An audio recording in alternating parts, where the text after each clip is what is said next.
नमस्कार। Ballot box में आप सबका स्वागत है। मैं हूं इंद्रजीत भदवार और आज हम बदायूं ज़िले की एक छोटी सी नगरी मगर उसकी सबसे बड़ी मंडी जिसका नाम है उझानी, उसमें हमने प्रवेश किया है। यहाँ की जनता समझिए कि यहाँ की आबादी कोई 1.5 लाख की है, मगर इधर उझानी में हर किस्म का शख्स बसा हुआ है। हर किस्म शख्स यहाँ पर बिजनेस करते हैं अपने। यहाँ की जो इकोनॉमी और यहाँ की आर्थिक जो सिचुएशन है वो बिल्कुल गाँवों पे आधार है। गाँव में जो यहाँ पर पैदावार होती है और यहाँ पर हज़ारों गांव हैं आसपास में, उस पैदावार पे यहाँ की मंडियाँ चलती हैं। यहाँ पर कपड़े का काम होता है, यहाँ पर एम्ब्रॉयडरी होती है और इधर आप देखेंगे यहाँ पर व्यापार काफ़ी तेज़ी से चलता है। और ये बदायूं के एक समझिए कि बदायूं का एक ये क्राउन जूअल जिसे कहते हैं, ये उझानी एक यहाँ का एक हीरा माना जाता है। हमारे साथ आज ये नया साल है तो हम शुरुआत कर रहे हैं कि उझानी के जो नागरिक हैं यहाँ पर हमारे साथ बुद्धिजीवी प्रेजेंट हैं, उपस्थित हैं। यहाँ के मशहूर डॉक्टर लोग प्रेजेंट हैं। यहाँ के व्यापार मंडल के वरिष्ठ सदस्य हमारे साथ हैं। यहाँ पर हमारे साथ प्रोफेसर्स भी हैं जो कॉलेज चलाते हैं और हर जाति और बिरादरी यहाँ पर आप देखेंगे हमारे साथ शामिल है। और यहाँ के लोगों से हम इनकी सिर्फ सीधी आपको इनकी ओपिनियन देंगे। और लोगों की इस जो नया वर्ष जो आया है इसमें मोदी जी 31 तारीख को बोल चुके हैं। लखनऊ में भी इन्होंने इसके बारे में काफ़ी बातचीत की है। तो हम अपने यहाँ पर जो हमारे लोग इकट्ठे हुए हैं उनकी राय हम इन सब विषयों पे हम चाहेंगे और उनकी राय हम सीधे आपके पास लाएंगे। गोल साहब, जो आजकल सबसे बड़ी समस्याएं जो आपके सामने लगते हैं, मरीज़ की समस्या छोड़िए, बीमारी तो होती है, सबको होती है, जो हम सब इंसान हैं, और मगर जो सबसे बड़ी समस्याएं आपके सामने जो लोग रखते हैं, जो आप चाहते हैं कि गवर्नमेंट जिसको देखे और जिसका सुधार करे, वो आप क्या मानते हैं? ये मरीज के लिए अस्पताल में फ्री सुविधा देना चाहिए और ये मरीजों को हर तरह की सुविधा हो और कोई तकलीफ़ ना हो और जगह जगह स्वास्थ्य केंद्र खोले जाए। इस वक्त सुविधा नहीं है क्या? इस समय सुविधा कुछ पैसे की कमी से मरीजों को असुविधा हो रही है, लेकिन हम लोग फिर भी हर मरीज़ की मदद कर रहे हैं और जैसे भी संभव है। और यहाँ पर कोई परेशानी नहीं है, किसी मरीज़ को अच्छी से अच्छी बेहतर सुविधा देने की कोशिश कर रहे हैं। डॉक्टर साहब, आपकी क्या राय है? आप भी डॉक्टर हैं यहाँ के। देखिए, मैं तो ये चाहता हूँ कि सबसे पहले पब्लिक सुरक्षा का इंतजाम सरकार करे। आजकल हर एक आदमी जो है वो असुरक्षित महसूस कर रहा है। दूसरा ये है कि जो नोटबंदी हुई है उससे थोड़ा सा आदमियों को राहत मिली है। कुछ लोग गांव में जो है वो लोग नहीं जानते हैं कि ये जो है डिजिटल कैश कैसे होगा, तो इसलिए उनको शिक्षित किया जाए गांव के लोगों को कि डिजिटल कैश को कैसे भुगतान किया जाए। दूसरी यह कि 2000 का नोट जो है वो बिल्कुल बेकार है, उसका कोई यूज़ नहीं है। आदमी हमारे पास आते हैं 2000 का नोट लेके, हम 1800 रुपये कहाँ से दें? अगर उसका 200 रुपये का बिल बनता है दवाई का, तो 1800 रुपये कहाँ से दें उसको वापस? ये डॉक्टर साहब ने एक बहुत अहम मुद्दा उठाया है और अब मैं आना चाह रहा हूँ सिंघल साहब के पास। और सिंघल साहब एक बिल्कुल ही स्पष्ट रूप में हमेशा अपनी टिप्पणी करते हैं किसी भी विषय पे। और सिंघल साहब, आप हमें बताएं, क्योंकि आप तो मंडी जानते हैं, मंडियों को समझते हैं। आप भी जिस तरह से ये डॉक्टर लोग गांव के आदमियों को समझते हैं, आप भी उसी तरह से, क्योंकि गांव का एक किसान आप लोगों के पास आता है। तो आप बताइए कि सबसे बड़ी समस्या क्या है और इस साल में सबसे बड़ी गवर्नमेंट को चुनौती क्या है? सबसे बड़ी समस्या ये है कि सबसे पहले तो जो नोटबंदी जो हुई है उससे काश्तकार बहुत तबाह हो गया, व्यापारी तबाह हो गया। व्यापारियों ने करोड़ों रुपए का माल ला करके सब कूड़ेदान में हो गया।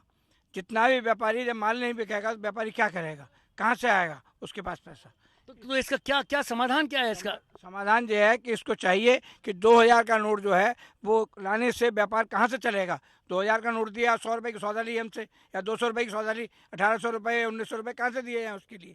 और जो अभी डिजिटल कैश की इकोनॉमी की बात कर रहे हैं डॉक्टर साहब, ये डिजिटल यहाँ पर उझानी जैसी जगह में जहाँ पर काफ़ी पढ़े लिखे लोग हैं, वो चलेगा यहाँ पर? चलेगा, बिल्कुल नहीं चलेगा। यहाँ पर 80% लोग जो है बिना अनपढ़े हैं, पढ़े लिखे नहीं हैं। तो इसका मतलब कि जो हमसे कहा गया है, चाहे मोदी जी ने कहा हो, चाहे उनके उनके कार्यकर्ताओं ने कहा, किसी में कहा हो कि ये गरीब के हित में फैसला था, आपको क्या फैसला ये लगता कोई है? गरीब के हित में फैसला नहीं है, गरीब के हित में कोई फैसला नहीं है। गरीब का तो खून चूसा जा रहा है। जिसका बाजरा जो है नए नोट से 1100 रुपये लिया जाता, पुराने नोट से 1400 रुपये में, यानी गरीबों को, गरीब तो मर गया, किसान मर गया, व्यापारी मर गया, यहाँ तो तबाह हो गया है। आप बोलिए, नोटबंदी का आप पक्ष लीजिए। नोटबंदी से कुछ समय के लिए हम लोगों को परेशानियां हुई हैं, लेकिन कुछ समय बाद हम देश में सुधार आ जाएगा, जैसा अर्थशास्त्री सब बड़े बड़े देश के कह रहे हैं कि जीवन में तरक्की होगी इससे। आपका कहना, आप भी बोलिए, आप हाथ उठा रहे थे। मेरा नाम गिरीश चंद मिश्र। हाँ बोलिए मिश्र साहब। ऐसा है, नोटबंदी से इससे मानव रोजगार पर कोई असर नहीं पड़ा। जब मेरे पास पैसे बड़े हों या छोटे होंगे तभी सौदा खरीदूंगा। थोड़े दिन में ये सुधार धीरे धीरे होता जाएगा, उसका सुधार दिखाई दे रहा है। लेकिन माल खरीदना, किसी चीज़ का खरीदना, 1100 रुपये की रेट लेना, पुराना नोट देना, 1400 रुपये का लेना, ये कौन कर रहा है? सब नंबर 2 के आइटम में। चलिए, मिश्र साहब का ये कहना है कि इससे बहुत सुधार हुआ है। आपका क्या कहना है? रंजीत कश्यप, प्रमोचनी।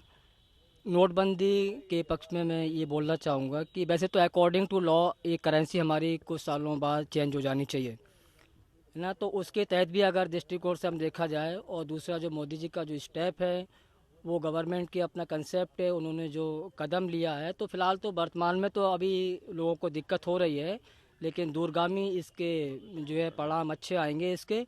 बस ये है कि उनको थोड़ा सा इनको व्यवस्था करनी चाहिए थी। जो गरीब आदमी हमारा है या मिडिल क्लास का जो आदमी है, उसको नोट की जो समस्या हो रही है, उसको परचेजिंग की समस्या हो रही है, वो उसमें प्रॉब्लम है उसको, ये पहले से ही उनको पूर्व में थिंकिंग करना चाहिए। ठीक है, देखिए, अब अभी भी मैं पॉलिटिक्स की बात कर रहा था कि पॉलिटिक्स में, तभी भी आप देखिए कि जहाँ भी हमने जब बात की, अभी भी नोटबंदी की बात अभी भी हो रही है, और ये बात अभी बंद नहीं हुई है। मतलब कि ये एक बहुत ही कर्री तरह से ये विवाद अभी भी चल रहा है। और आपका क्या कहना है? आप हाथ उठा रहे थे। हम भी साहब अपना प्रधानमंत्री जी तक अपना एक संदेश पहुंचाना चाहते हैं कि युजहानी की जनता जो है यहाँ पर 80% से लेकर 90% तक जो है खेती पर निर्भर है, और खेती पर जो निर्भर है, जो हमारे भाई कह रहे थे कि नोटबंदी से फ़ायदा हुआ है, हम उनसे वो पूछना चाहते हैं, वो बताएं उनका कितना आलू है। हमारा आलू 10 बीघा जो कि 50,000 का बिकता था, वो 5,000 रुपये का बिका है, और हमने 50 बोरी आलू जो हमारा अभी पड़ा है खेत में, जो निकल नहीं पा रहा है वहाँ से। तो इसलिए जो है सही तरीके से इसको मानिए। प्रधानमंत्री जी से मेरा निवेदन है, वो बिल्कुल भी इसमें फेल हो गए, और बिल्कुल किसान की हत्या हो गई, गरीब मजदूर यहाँ हत्या हो गई यहाँ पर, और कोई एक पैसे का किसी को फ़ायदा ही नहीं हुआ। इसमें आप समझते हैं कि अब सियासत में जाके अगले इलेक्शन में इसका कोई उसका असर पड़ेगा? बिल्कुल साहब, ऐसे है, प्रधानमंत्री जी को, बीजेपी को जो है जनता बिल्कुल नकार देगी, और बिल्कुल भी इनके साथ नहीं लगेगी, क्योंकि हम जो है बिल्कुल तबाह हो गए, गरीब हो गए, 50 साल पीछे चले गए। मैं सबसे पहले मोदी जी से ये कहना चाहूंगी कि नारी सुरक्षा सर्वप्रथम है। नारी ही आदि शक्ति होती है। यदि जिस देश में नारी का सम्मान नहीं होगा, वो देश कभी भी उन्नति नहीं कर सकता। और जगह जगह रोड इतनी खराब है कि बीमार मरीज जो है वो तो शायद मर ही जाएगा। इसलिए सर्वप्रथम नारी सुरक्षा और रोड व्यवस्था की जाए। तो इसका मतलब आपका ये मानना है कि अभी इस जो नया साल है, इसमें अभी बहुत काम बाकी रहता है। आप संतुष्ट नहीं है जो गवर्नमेंट ने किया है? नहीं, मैं संतुष्ट नहीं हूँ। बहुत कुछ काम बाकी है। आए दिन छोटे छोटे बच्चों का रेप जो हो रहा है, उससे आत्मा चीर हो जाती है हमारी। इसमें आप समझते हैं कि केंद्र का इसमें कोई की गलती है कि मौजूदा सरकार, स्टेट सरकार की गलती है? नहीं, गलती तो नहीं है, लेकिन कुछ नियमों को बनाना चाहिए। जो रेप करते हैं उनको कड़ी से कड़ी सजा दी जाए। आप बताएं कि आपको क्या लग रहा है इस वक्त यूपी में क्या हो रहा है और देश में क्या हो रहा है? सबसे बड़ी प्रॉब्लम जो मैं अपने फर्स्ट टाइम हाईलाइट करना चाहूँगी, वो नजीब का मुद्दा है। हम लोग बाहर एजुकेशन लेने के लिए जा रहे हैं, केंद्र सरकार ने उसके लिए कोई ठोस कदम नहीं उठाया अभी तक। नजीब का नजीब नहीं मिला है, उसके लिए पार्लियामेंट से लेके JNU जैसी सेंट्रल यूनिवर्सिटी में अगर बच्चे खोएंगे तो हम जैसे बच्चे सेंट्रल यूनिवर्सिटी में पढ़ने के लिए कैसे कदम उठा सकते हैं। अगर सरकार इतना गैर जिम्मेदारा कदम उठाएगी तो क्या होगा। दूसरी चीज़, अगर आप नोटबंदी की बात करेंगे तो उसमें डिजिटलाइजेशन की बात होगी या मेक इन इंडिया की बात होगी। जहाँ इलेक्ट्रिसिटी का सप्लाई नहीं है, अब वहाँ डिजिटलाइजेशन की बात कैसे कर सकते हैं, मेक इन इंडिया की बात कैसे कर सकते हैं। जहाँ लोगों को रोटी नहीं मिल रही है, वो आपको क्या लगता है वो 10,000 का मोबाइल लेके हाथ में डिजिटलाइजेशन की बात करेंगे, मेक इन इंडिया की बात करेंगे। आप हमें बताएं कि आपको जो ये माहौल इस वक्त नजर आ रहा है, सियासी माहौल और आर्थिक माहौल, ये आपको क्या लग रहा है, किस तरह का है और इसमें क्या किस तरह का सुझाव आना चाहिए? सर, इस समय हमारी आर्थिक स्थिति देश की बहुत बढ़िया चल रही थी, पूंजी की कोई कमी नहीं थी देश के अंदर। देश हमारा ब्रिटेन से ज़्यादा इकोनॉमी 3 दिन के लिए ऊपर निकली थी, लेकिन मोदी जी ने ये नोटबंदी करके हमारी इकोनॉमी फिर से नीचे जीरो स्तर पर पहुंचा दी। पर क्यों किया उन्होंने, क्यों? उन्होंने चाहे कुछ भी सोच के किया हो, लेकिन उनका सर डिसीजन गलत था, क्योंकि आज जो हमारा व्यापार था वो 25% नहीं रह गया है। जो मेरे फैक्ट्री में मजदूर काम करते थे, मजदूर, उनको भी मुझे आधे मजदूरों को छुट्टी देने पड़ी है। ये कंडीशन आ गई है कि गरीब तबका तो जो 10 किलो आटा ले जाता था एक बार में, वो 1 किलो आटा लेके गुजारा कर रहा है। और प्रदेश की बात की जाए तो अभी तक वैसे अखिलेश जी ने यूपी में बहुत अच्छा काम किए, जिले में भी अच्छे काम किए, लेकिन इनकी जो पारिवारिक लड़ाई हुई अभी, इससे पब्लिक की नज़र में थोड़ा स्थिति पार्टी की खराब हो गई। सर, अगर इस वक्त आप पॉलिटिकल स्थिति को देखें, सियासी स्थिति को, कि कोई पार्टी आपको आगे लग रही है इस टाइम पे? नहीं सर, इस समय वैसे अगर सभी पार्टियों में देखा जाए तो लोगों की इच्छा तो अखिलेश जी से ही है, क्योंकि उन्होंने बहुत काम किए हैं। हमारे यहाँ मेडिकल कॉलेज दिया, बरेली बदायूं की जिस रोड पे 3 घंटे लगते थे वो हमने 1 घंटे में पहुँच जाते हैं। लेकिन उनके जो परिवार वाले थे, चाहे वो शिवपाल हों चाहे अमर सिंह हों, उन्होंने ये पार्टी में फूट डाल के बहुत ही बुरा काम किया है। सर, अब हाँ, एक कहिए। इन्होंने जो मेडिकल कॉलेज बनवाया, लेकिन उसमें कोई सुविधा नहीं है, कोई मेडिसिन नहीं है। और जो उसमें जो नहीं, मेरा बेटा उसमें जॉब करता है, उसको 3 महीने से सैलरी नहीं मिली है। मतलब हम तो आज मैच्योर हैं जो हम अपना खर्च उठा सकते हैं, लेकिन कुछ डॉक्टर उसमें ऐसे गरीब भी हैं, जब उनको 3 महीने से सैलरी नहीं मिलेगी तो वहाँ से कहाँ से अपना घर का खर्च करेंगे। एक बहुत ही दर्द भरा मुद्दा उठाया, इसके बारे में आप क्या सोचते हैं? क्या सही बात है, अगर आदमी को सैलरी नहीं मिलेगी तो वो अपना परिवार कैसे चलाएगा। बच्चा साल महीना भर मेहनत करता है, सेवा करता है, तो वो चाहता है लास्ट में कि मुझे मिले, मैं अपने परिवार के संग सुख करूं, कुछ करूं। कन्या बचाओ कन्या पढ़ाओ, लेकिन इनको कहाँ सुविधा है। आज का हम अपनी लड़की को शाम होते कहीं नहीं भेज सकते। आपने ताली बजाई थी, आप बताइए क्यों हम ताली बजा रहे थे? नोटबंदी जब से हुई साहब, नोटबंदी का आदेश होते ही हमारे यहाँ के किसान लोग ज़्यादातर हैं। किसान लोगों ने क्या किया है, उनके पास जो भी पैसा था 10,000 20,000 रुपया खेती के लिए, वो एकदम डर की वजह जमा कर दिया। और बैंक में वहाँ ब्लॉक हो गया, जाके वहाँ 2,000 से ज़्यादा मिलेगा नहीं, वो पूरे दिन लाइन लगाए रहो। सारी खेती पट्टों की किसान की। दूसरी बात, जो फसल आई वो बिकी नहीं उनकी, तो लोग परेशान हैं। इस नोटबंदी से सबसे ज़्यादा व्यापारी, छोटे मजदूर और किसान के लिए नुकसान हुआ है। इन मोदी जी ने जो फैसला किया ये नोटबंदी का, ये बिल्कुल बेकार किया है। ये हमारी कमाई और हमको छीन ली हमसे, और हमें चोर बना दिया, हमें भिखारी बना दिया, हमारे हाथ में कटोरा दे दिया। तो किसके हित में किया है इनने फैसला? ये जो बड़े लोगों के, जिन लोगों को बड़े लोगों के किया है इनने, उनके पास न पहुंचे न ये कभी जाएंगे। ये तो छोटे लोगों को टटोलते रहेंगे, न पकड़ते रहेंगे।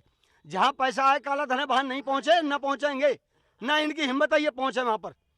आम आदमी साहब इस वजह से चुपचाप बैठा है कि मोदी जी कुछ करेंगे। 31 तारीख लास्ट डेट थी। 31 तारीख के लोग बागों ने बहुत आस लगाई थी कि 31 तारीख को कोई ऐसा पिटारा गरीबों के लिए खोलेंगे मोदी जी कि जिससे गरीबों का भला होएगा। लेकिन मोदी जी ने खाली वो मालदारों के लिए करा कि 12 लाख रुपए लोन लो, कि 9 लाख रुपए लोन लो, उस पर इतने प्रतिशत छूट होएगी। गरीबों के लिए कुछ नहीं करा। गरीब इस आस में था कि हमारे खाते में जो हमारे खाते खुले हुए हैं 0 पॉइंट पे, उसमें कुछ ना कुछ पैसा आएगा। अभी तक कोई पैसा नहीं आया। सिर्फ लेडीज के लिए 6,000 रुपए। अब ये बताइए कि कितनी लेडीज ऐसी हैं जिनको 6,000 रुपए मिलेगा, जिनके बच्चे पैदा होंगे जिन्हें 6,000 रुपए मिलेगा। आप ये देखें क्या सुविधा करी उन्होंने। खाली अपनी बातें करते हैं और कोई किसी के लिए कुछ नहीं। बात रही यहाँ के जो उत्तर प्रदेश के मुख्यमंत्री की, अखिलेश यादव ने बाकी में ऐसे काम करे हैं, जैसे हमें गाड़ियां दी हैं 100 नंबर की, एम्बुलेंस सुविधा करी है और मेडिकल कॉलेज दिया है हमारे बदायूं के लिए। और यहाँ पर जो सुविधा उन्होंने जो दे रखी है, 4 लाइन रोड, हम 4 घंटे लगते थे हमें बरेली पहुँचने में, आज हम 1 घंटे में बरेली चले जाते हैं आके मीच के। अच्छा बेटा, एक बात और है कि अभी जो लेडीज बात कर रही थी, इसमें तो कोई शक नहीं है कि इस सरकार की, सापा सरकार की काफ़ी आलोचना हुई है लॉ एंड ऑर्डर प्रॉब्लम की। उन्होंने कहा देखो गुंडागर्दी बहुत बढ़ गई है। कोई कहते थे कि मायावती के टाइम पे गुंडागर्दी कम हो गई थी, और जो अफसर लोग होते थे वो तानाशाही कम करते थे अफसर लोग। उन्होंने कि मुलायम सिंह ने अफसर लोगों को ज़्यादा छूट दे दी और गुंडागर्दी ज़्यादा बढ़ गई है। और जगह जगह पे जाके जैसे थाने हों वहाँ भी हों, सिर्फ कास्ट को देखकर, सिर्फ जातिवादी के आधार पर वहाँ पर नियुक्तियाँ हो रही हैं। मगर ये बात सही है क्या? ये बात तो सब गलत है, क्योंकि अखिलेश यादव जब से यहाँ उन्होंने ऑनलाइन सिस्टम कर रखा है। अगर आपको रिपोर्ट लिखाना तो उसमें यादव या मुसलमान या कोई भी नहीं चलेगा, उसमें आपकी रिपोर्ट ही होगी, और रिपोर्ट जब होती है तो उस पर कार्रवाई जरूर होगी। तो आप लोगों में से अगर आप अगर समझिए कि आप लोग पत्रकार बैठे हो यहाँ पर, समझे, और किसी पार्टी के नहीं हैं आप जो ये देख रहे हैं कि अब अखिलेश ने समझो कि अपनी पार्टी पे कंट्रोल कर लिया है, वो तो हो ही गया है समझिए, तो ये एक सकारात्मक कदम मानते हैं आप कि ये आप समझते हैं यूपी के लिए ठीक रहेगा? क्यों? यहाँ पर किसी की साहब जो है एक तरफदारी नहीं करते हैं, वो जो जायज काम होता है वो उसी का जायज। उनकी छवि जो है बिल्कुल साफ है अखिलेश यादव की, और उन्होंने जो है सबके हित में काम किया है, चाहे वो हिंदू हो चाहे मुसलमान हो। उन्होंने लड़ाने का किसी को काम नहीं किया है और सबका साथ दिया है उन्होंने। इसलिए साहब जो है अखिलेश यादव के हाथ में जब कमान रहेगी तो उत्तर प्रदेश का विकास जो है 3 गुना अब की बार होगा। अच्छा, अब हमारा टाइम जरा कम हो रहा है, तो मैं अब मतलब के आधे मिनट के लिए आप अपनी राय सामने रखें। ये नोटबंदी के उस मुद्दे पे मैं बोलना चाहता हूँ। नरेंद्र मोदी जी ने ये कहा था इससे करप्शन या भ्रष्टाचार जो कम होगा। हमने ये देखा कि 500 का नोट जो है लोगों ने 300 रुपये में, जो गरीब मजदूर जो किसान लोग थे, मैं एक छोटा सा दुकानदार हूँ, मेरी मिट्टी के बर्तन की दुकान है, जो मैं 3 या 4 5 700 रुपये का बेच लिया करता था। आज कंडीशन ये है कि 50 रुपये का मेरे पास नहीं बिक रहा, क्योंकि जो किसान लोग आसपास के जो दूध के लिए, मठा चलाने के लिए जो मेरे पास बर्तन लेने आते हैं मिट्टी के, आज कंडीशन ये है कि उनके पास, उनसे मैं पूछता हूँ तो वो ये कहते हैं कि हमारा बहुत बुरा हाल है, बहुत परेशानी है हमारे लिए, और हमारे पास हमारे जानवर, बच्चे और खेती सारा कुछ बर्बाद हो गया। क्योंकि मैं अपनी कंडीशन बता रहा हूँ कि जो 200 या 150 रुपये कमाता था, आज मेरे पास 50 रुपये नहीं है मेरे पास कमाने के लिए। ये भी आप एक बहुत ही दर्द भरी आवाज़ सुन रहे हैं। मैं ये कहना चाहता हूँ, मोदी जी ने जो भी किया गलत किया है। नोटबंदी कारण बहुत लोग परेशान हैं। आप बोलिए। मैं ये कहना चाहता हूँ, मोदी जी ने जो नोटबंदी की है इससे किसी को भी फायदा नहीं हुआ। 99% जो लोग हैं वो बेकार में दुखी हुए, कंगाल हो गए, मजदूर लोग भी अपने सब कुछ छोड़ के चले गए। और उन्होंने जो कैशलेस की बात कही है, कैशलेस के बारे में उन्होंने ना तो किसी को पहले शिक्षित किया, ना उन्होंने किसी को स्मार्टफोन लेकर के दिया। क्या मोदी जी स्मार्टफोन लेकर के सब जनता को देंगे? 80% लोग शहर के आसपास के गाँव के लोग हैं, वो शिक्षित तो है नहीं, तो मोदी जी क्या उनको एंड्रॉयड फ़ोन लेकर के देंगे? क्या उनको पहले शिक्षित करेंगे? क्या उनको पहले सिखाएंगे कैशलेस? ये सब पहले ही करना चाहिए था, उसके बाद में कैशलेस प्रणाली शुरू करनी चाहिए थी। और उन्होंने जो किया है, बहुत ही गरीब आदमी, किसान और मजदूर लोग, लाखों मजदूर दिल्ली से और बड़े बड़े शहरों से काम छोड़ करके चले गए, उनके बच्चे भूखे मर रहे हैं। 115 लोग जो ख़त्म हुए हैं, जो इस हादसे में मारे गए हैं, उसका मोदी जी ने कोई मुआवजा किसी को नहीं दिया अभी तक। ठीक, आप ट्रांसपोर्टर हैं, आपकी बिजनेस काफ़ी हिट हुई है, आप बताएं। मैं अवधेश श्रीवास्तव बोल रहा हूँ हाँ, कि मेरी तबीयत खराब थी, मैं हार्ट अटैक का मरीज हूँ और मुझे पैसों की ज़रूरत पड़ गई थी जी। तो मुझे 2000 रुपये निकालने तो ज़्यादा थे, बहरहाल मुझे 2000 रुपये मिले और लगे मेरे लिए 4 बज गए। तो बताइए मेरा इलाज कहाँ से हो जाता। इसलिए मोदी जी को अगर सरकार ना चलानी आती है, ना चला पाए, तो उन्हें इस्तीफा दे देना चाहिए। आप शायद यहाँ के एक बहुत पुराने कारीगर हैं और बिजनेस व्यापारी भी हैं, शायद एक छोटी सा स्टील का बिजनेस चलाते हैं आप, है ना, लोहे का। अच्छा, हमने सबसे अध्यापकों से सुना है, स्टूडेंट से सुना है, किसानों से सुना है, और एक लोहार की भी सुन लें। 100 सोनार की एक लोहार की तो होती है साहब, वो तो पुरानी कहावत है। लेकिन मोदी जी ने पब्लिक के साथ, भारत की जनता के साथ जिस धोखाधड़ी से एक सत्ता हत्याई झूठ बोल के कि हम काले धन को बाहर निकालेंगे और 15 लाख रुपए हर खाते में आएंगे, तो वो ज़्यादातर उन पर इस तरह का प्लान लगता रहा। 15 लाख रुपए खाते में नहीं आया। एक सोची समझी स्कीम के तहत जो है उन्होंने वो एक नोटबंदी जो है वो चालू करी। नोटबंदी जब चालू हुई तो नोटबंदी जो है उन्होंने 50 बार वो अपना स्टेटमेंट बदलते रही। कि आप ये तारीख होगी, अब 8 तारीख को इतने बंद हो जाएंगे, उस तारीख को ये चालू हो जाएगा, वो चालू हो जाएगा। उनकी बात का कोई भरोसा नहीं। हाँ, आजकल जो भी है बस सिस्टम में बहुत ज़्यादा गड़बड़ी हो चुकी है। मैं तो स्टूडेंट हूँ और मैं स्टूडेंट्स की लाइफ के बारे में डिस्कस करना चाहूँगी। मेन प्रॉब्लम तो ये है कि मैंने इस टाइम प्रेजेंट में मैं 11th में हूँ और बायो की स्टूडेंट हूँ। मैंने 10th पास आउट किया है और मेरे 90% से एवब रहे हैं। मोस्टली स्टूडेंट्स को लैपटॉप मिले, फ़ोन वगैरह मिले हैं, लेकिन ऐसा कुछ यहाँ पे हर किसी के पास इस तरीके की जो रिस्पॉन्सिबिलिटीज़ है अखिलेश सर की वो पूरी नहीं हो पाई है। हम लोगों को ऐसा कुछ भी नहीं मिला है और डेली न्यूज़पेपर में आता है यहाँ पे लैपटॉप उन्होंने बांटे हैं, यहाँ फ़ोन अवेलेबल है, लेकिन हम लोगों को ऐसा कुछ भी नहीं मिला है। कुछ को मिला है, कुछ नहीं मिले हैं। जिनकी 10 CGPA हैं उनको भी नहीं मिला है और मेरे 19.4 CGPA रहे हैं। बहुत ज़्यादा इस तरीके की प्रॉब्लम्स हैं। और मेन एजुकेशन सिस्टम में मुझे दूसरी प्रॉब्लम ये लगी है कि नजीब है 15 अक्टूबर से वो गायब हैं, उनकी भी कोई इन्फॉर्मेशन नहीं है। अगर पुलिस का और हमारी जितनी भी सोसाइटी है उनका पूरा इसमें सपोर्ट रहता तो आज उनकी कुछ ना कुछ इस तरीके का उनका क्लू मिलता। ठीक है, मैं समझता हूँ इस बात को। किसी भी पार्टी का कोई भी नेता हो, आरक्षण खत्म किया जाए। कम से कम मेडिकल लाइन में जो ब्रिलियंट बच्चे होते हैं वो रह जाते हैं और जिनके 10% 20% नंबर आते हैं उनका सिलेक्शन हो जाता है। क्या यार नेता है उन्हीं गरीब उन्हीं आरक्षण वाले बच्चों से अपना इलाज कराएंगे? वो क्यों अपना इलाज विदेशों से डॉक्टर को बुला के कराते हैं? आप आरक्षण मेडिकल में बिल्कुल खत्म किया जाए, जैसे होशियार बच्चे चाहे किसी भी कास्ट का हो उनका सिलेक्शन हो सके। बच्चे अब जब उनका सिलेक्शन नहीं होता है तो बहुत परेशान हो जाते हैं, यहाँ तक कि बच्चे सुसाइड भी कर लेते हैं। इसलिए मेरे हर सरकार से यही मेरी प्रार्थना है कि आरक्षण को बिल्कुल जड़ से खत्म किया जाए, बच्चे की काबिलियत पर उनको सीट दी जाए। मोदी जैसे प्रधानमंत्री की जरूरत नहीं है मजमेबाज की, जुमलेबाज की। कि इस वक्त हम अपने देश को शौचालय में शौच करना सिखा रहे हैं, तो जो डिजिटल इंडिया हम कैसे कर लेंगे? एकदम फोर्सली अगर कोई भी नियम अगर फोर्सली अगर परिवर्तन करेंगे या विकास करेंगे फोर्सली तो वो अन्याय बन जाता है जनता पे। और नेटवर्क भी है नहीं अभी हिंदुस्तान में, पूरा 67% जो है खाली पड़ा हुआ है। सरकार वही बढ़िया लगती है जो जनता का भला चाहे। जनता का भला अखिलेश सरकार ने किया। 108, 102, 100 नंबर और FIR किसी गरीब आदमी की अगर FIR भी होती है वो ऑनलाइन हो गई है। और अखिलेश सरकार ने एक और बढ़िया काम किया उजानी के लिए, जो कादरगंज वाला पुल बनवाया। वहाँ की जितने भी किसान हैं वो उजानी मंडी के लिए आते हैं और उजानी मंडी में अपना महंगा गल्ला बिकता है, इसलिए वो फायदा भी उठाते हैं। चलिए आप बोलिए। जो हमारी सरकार है बहुत बढ़िया सरकार है, इसने बहुत अच्छे काम किए हैं। अभी तक जितनी सरकार आई किसी ने नहीं किया।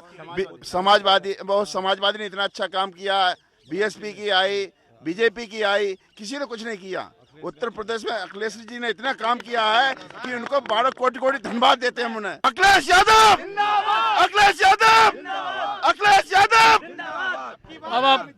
अब आप देखिए कि यहाँ पर हमने मंडी वालों से बात की है, हमने बुद्धिजीवियों से बात की है, हम सब पुराने लोग हैं और ये लोग वैसे किसी की तरफ झुकते नहीं है। और एक बात मैं बता दूं, क्योंकि मैं इस क्षेत्र को किससे जानता हूं कि कैमरे के सामने इलेक्शन से पहले इतने ये लोग कोई नारे नहीं लगाते ज़्यादातर। इसका मतलब ये है कि जो पब्लिक जो है इस वक्त जो माहौल बन रहा है वो ये है कि पब्लिक इस टाइम असंतुष्ट है। और जो ये नोटबंदी का फैसला है इससे बहुत ही गहरी चोट पहुंची है, इसमें कोई शक नहीं है। इसमें किसान, व्यापारी और कई लोग भी जो खुल के, जो BJP के भी लोग हैं जो खुल के निंदा नहीं करेंगे अपनी गवर्नमेंट की और अपनी सरकार की, वो भी कर रहे हैं। ये एक आपको हमने एक छोटे से कस्बे का हमने आपको एक चित्र दिखाया है और ये चित्र हम जब गांव में भी गए हैं, ये जो पब्लिक का मूड है वो मूड जो हम एक कस्बे में देख रहे हैं वो मूड हमें गांव में भी दिखाई दिया है। और लोग ये अपेक्षा कर रहे हैं कि एक कुशासन खत्म हो जाना चाहिए और वो उम्मीद रख रहे हैं कि इस नए साल में कि कोई नई सरकार, चाहे वो अखिलेश के रूप में आए या किसी और के रूप में आए, मगर पुराने लोगों को और भ्रष्ट लोगों को ख़त्म कर देना चाहिए। मगर नोटबंदी जैसे फैसले भ्रष्टाचार को ख़त्म नहीं कर रहे, उससे ज़्यादा परेशानियां पहुंची हुई हैं।